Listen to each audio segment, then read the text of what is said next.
What's going on, everybody? This is Afro Think Tank.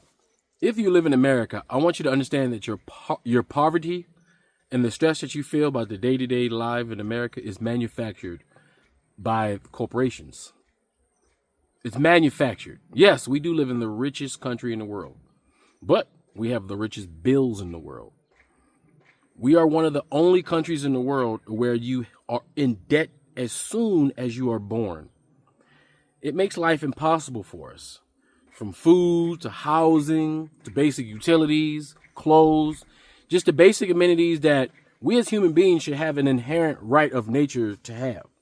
We live in a country where you're not allowed to collect rainwater, water that belongs to all of us human beings collectively.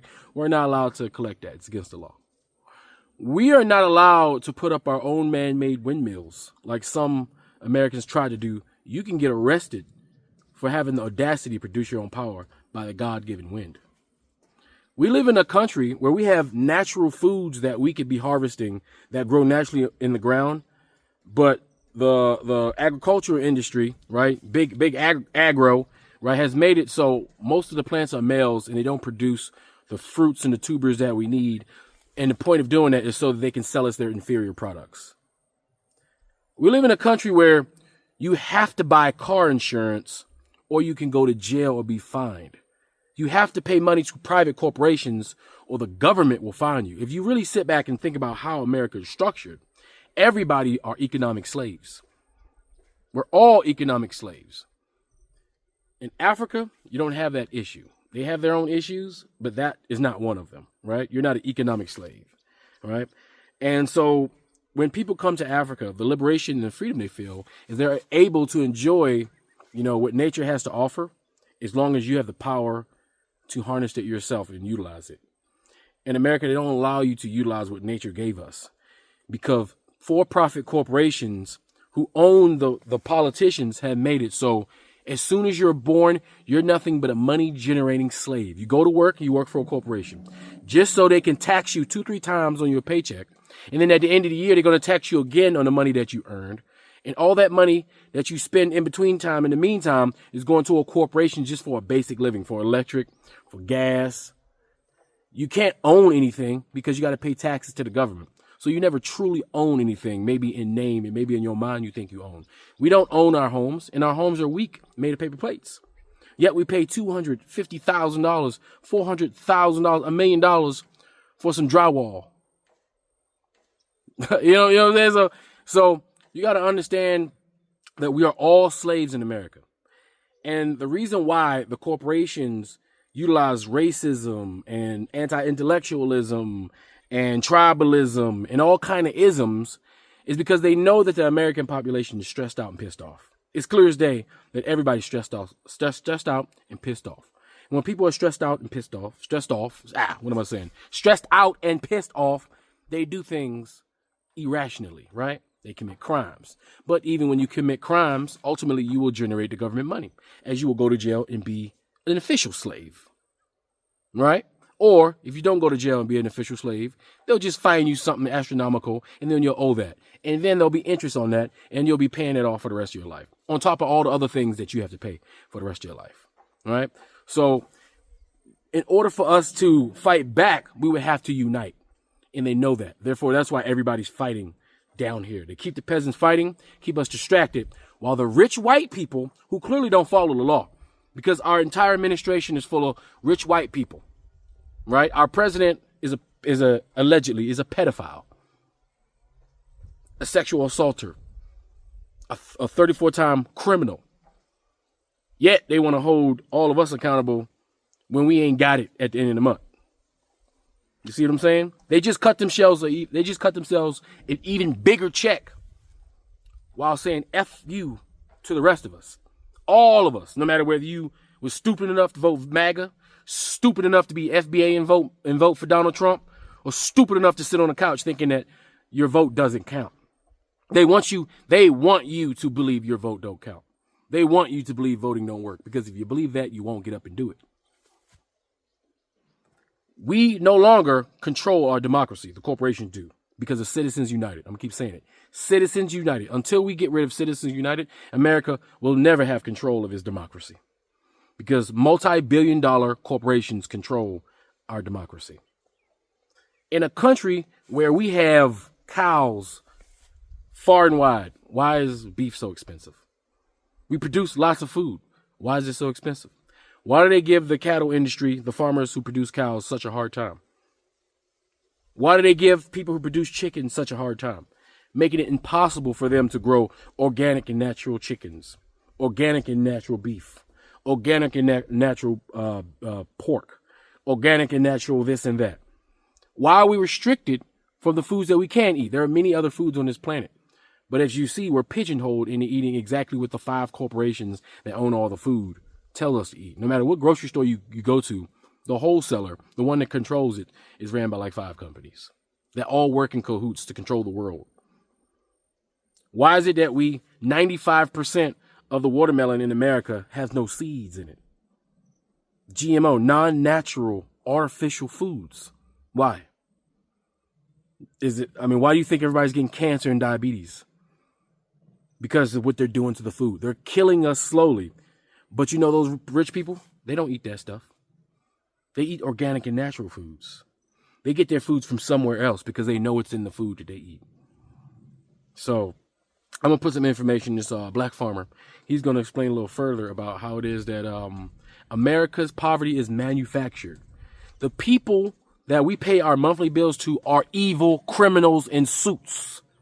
And at some point, the bubble's going to pop and we're going to have to do something. We're going to have to unite despite our political, social, economic, racial differences.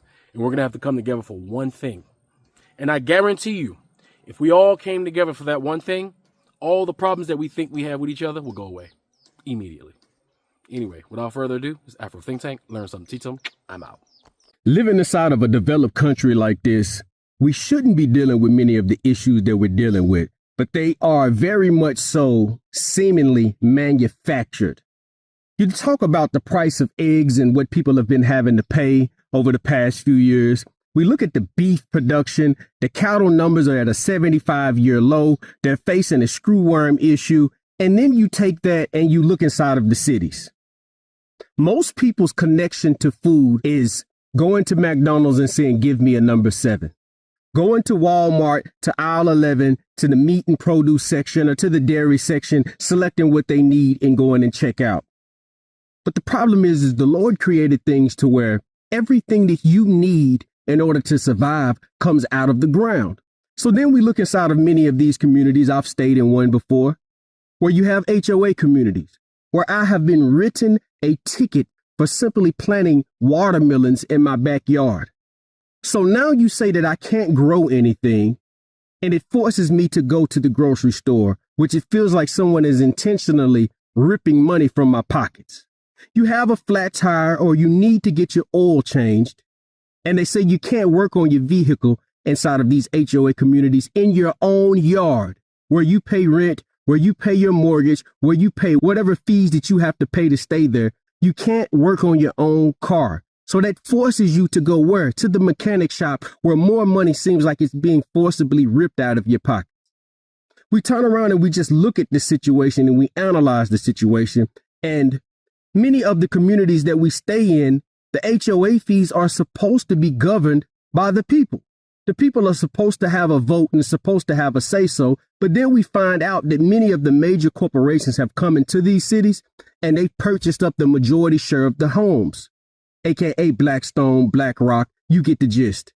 As they purchase up the majority of these homes, now they hold majority share, so they don't even have to go to the tenants or the actual people in the community to ask them what they want.